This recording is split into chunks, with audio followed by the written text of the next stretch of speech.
La primera vez que Caleb arrojó la funda de su pistola contra el techo, el ventilador seguía girando. Ya había vaciado el cargador y escondido el arma en el armario de arriba, por insistencia de Jenny. Pero la funda de cuero, al golpear las aspas, hizo el mismo ruido sordo que un casco contra el blindaje. Caleb Miller había volado helicópteros Apache en Kandahar durante 14 meses, acumulando más de 800 horas de vuelo en zonas de alto riesgo. Regresó a su casa en Austin, Texas, con la piel más morena, los ojos más hundidos y un silbido fantasma en el oído izquierdo. Nadie le dijo que su enemigo más silencioso tendría 4 aspas blancas girando sobre su cama. Todo comenzó una noche de agosto, con el calor pegando como lámina de horno y la humedad empañando los vidrios. Su esposa, Jenny, encendió el ventilador del dormitorio antes de dormirse, buscando un poco de alivio. Caleb se quedó mirando el techo, inmóvil, con las manos crispadas sobre la sábana y el corazón acelerándose sin motivo aparente. El ruido no era fuerte, un zumbido grave, casi amable, como el preámbulo de un motor en marcha. Pero en la cabeza de Caleb, ese sonido crecía hasta convertirse en el latido de las hélices gemelas de un Apache. Las sombras del ventilador giraban lentas, y él ya no veía plástico blanco, sino palas de metal girando a 1000 revoluciones por minuto. Cerró los ojos y apareció Farah, la pequeña afgana de 6 años que siempre corría tras el convoy para vender chicles de menta. La última vez que la vio, el rotor de su Apache levantó una tormenta de polvo que la derribó contra el suelo. Nunca supo si se levantó, y esa pregunta lo había perseguido durante 2 años. «Apágalo», susurró Caleb con la voz quebrada, pero Jenny ya roncaba profundamente después de un turno de 12 horas en el hospital. El ventilador seguía ahí, fiel, implacable, grabando su ritmo en la pared de su cráneo con cada giro perfectamente calibrado. Cada rotación le recordaba una misión, un despegue al amanecer, un amigo que no volvió a la base. Cada zumbido era el eco del sargento primero Dennis Hart riendo antes de que una ráfaga enemiga silenciara su risa para siempre. El ventilador se convirtió en una máquina del tiempo que lo obligaba a revivir lo peor. A la tercera noche, Caleb se levantó antes de la medianoche y desenroscó las aspas con una navaja suiza que siempre guardaba bajo la almohada. Jenny despertó al oír el golpe seco de la primera aspa contra el suelo de madera. «¿Qué diablos haces, Caleb?», preguntó, frotándose los ojos con confusión y sueño. Él no respondió, solo seguía mirando el motor central como si fuera un ojo malvado que lo vigilaba desde el techo. Sus manos temblaban mientras desmontaba la segunda aspa, y su respiración era corta, como si hubiera corrido varios kilómetros. Jenny encendió la lámpara y vio el terror en sus ojos. Al cuarto día, preocupada y sin saber qué hacer, Jenny llamó al sargento mayor retirado Tomás Reyes, quien vivía 3 casas más allá en el mismo vecindario. Tomás perdió una pierna en Ramadi en 2005 y ahora caminaba con una prótesis de titanio que hacía un chirrido característico. Cuando entró al dormitorio y vio el ventilador mutilado, no dijo «estás loco». Dijo, en cambio, «yo también odio el ruido de las licuadoras, de los secadores de pelo y de cualquier maldito aparato que vibre igual que un UMB en marcha». Caleb lo miró con algo que no era rabia, sino un agotamiento infinito, de esos que no se curan con dormir una sola noche. «No es el ruido en sí, Tom. Es el ritmo», explicó Caleb, señalando el techo con un dedo aún tembloroso. «Es exactamente igual al intervalo de chequeo de rotores que teníamos antes de cada vuelo. 8 segundos de prueba, pausa, 8 segundos de prueba, pausa. Mi cerebro ya no sabe distinguir entre una revisión de rutina y una emboscada». Tomás se sentó en la cama, se quitó la prótesis y contó una historia que nunca había compartido con nadie, ni siquiera con su esposa. Dijo que durante un año entero durmió con la radio a todo volumen para tapar el silbido de los morteros cayendo. Que su esposa lo dejó porque no soportaba verlos saltar cada vez que un camión frenaba frente a la casa. Tomás lo miró fijamente y dijo, «No eres el único, Caleb. Conozco a otros 3 pilotos del batallón que volvieron odiando el mismo ruido. A uno le pasa con los secadores de manos de los baños públicos. A otro con el tic-tac de un reloj antiguo. El ventilador es solo el tuyo, pero la herida es la misma». Esa noche Caleb entendió que su historia no era un caso aislado, sino un síntoma de una generación entera rota por los mismos rotores. «El problema no es el ventilador, Caleb», dijo Tomás, señalando el techo vacío. «El problema es que tú todavía estás allá arriba, en la cabina del Apache, esperando el impacto del misil. Y el ventilador solo te recuerda que acá abajo nada explota, nada te mata, y eso, hermano, te asusta más que la guerra». Caleb rompió a llorar por primera vez desde el funeral del cabo primero Dennis Hart. ocurrido en el cementerio nacional bajo una lluvia fría y un cielo gris.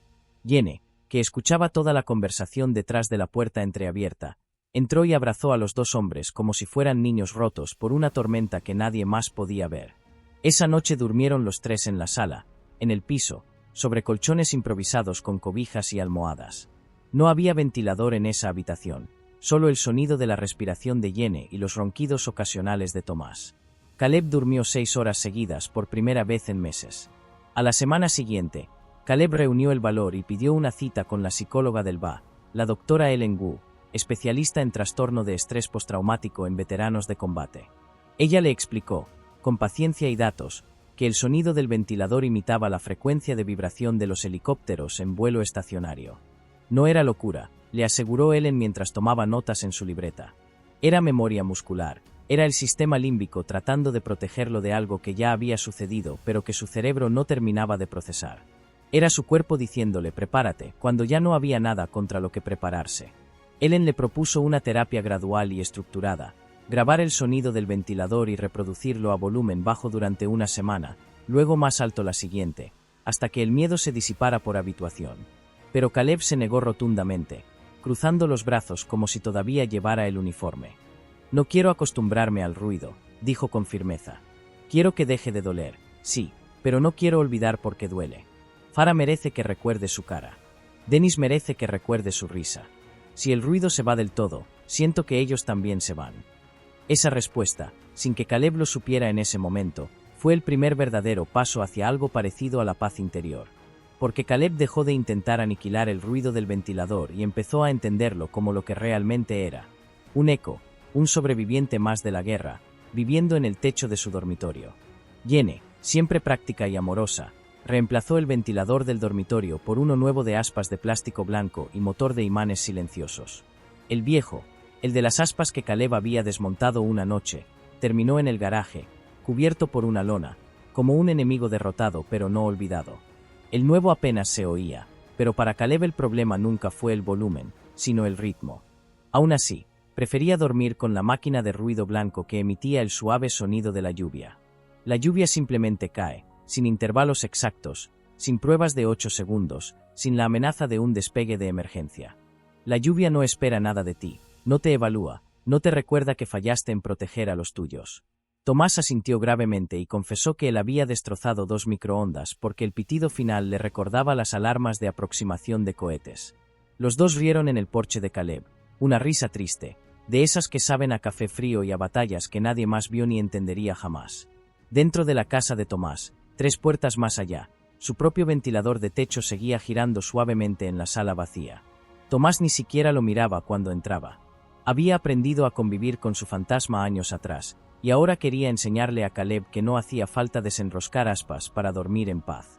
Pasaron los meses, y Caleb comenzó a trabajar en un taller de bicicletas cercano, donde el único ruido era el de radios girando, cadenas aceitándose y el ocasional chiste de los compañeros.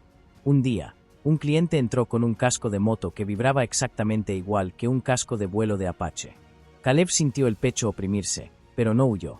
Respiró hondo, contó hasta 10 como le enseñó la doctora Wu, y le pidió al cliente que se lo dejara probar durante 5 minutos.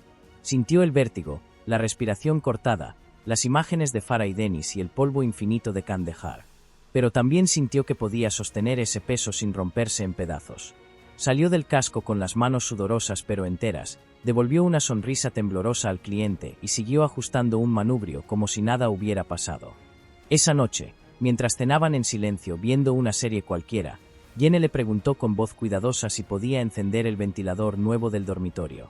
Caleb dudó varios segundos, el tiempo suficiente para que Yene pensara que iba a negarse otra vez. Su dedo índice tembló sobre el interruptor de pared mientras recordaba el consejo de Ellen. No se trata de eliminar el miedo, sino de sentirlo sin que te paralice. Finalmente lo accionó, y las aspas empezaron a girar como un carrusel cansado y manso. El ruido llegó, grave y monótono, pero mucho más suave que el del ventilador anterior. Caleb no se movió de la cama, aunque sus nudillos se pusieron blancos de apretar la sábana.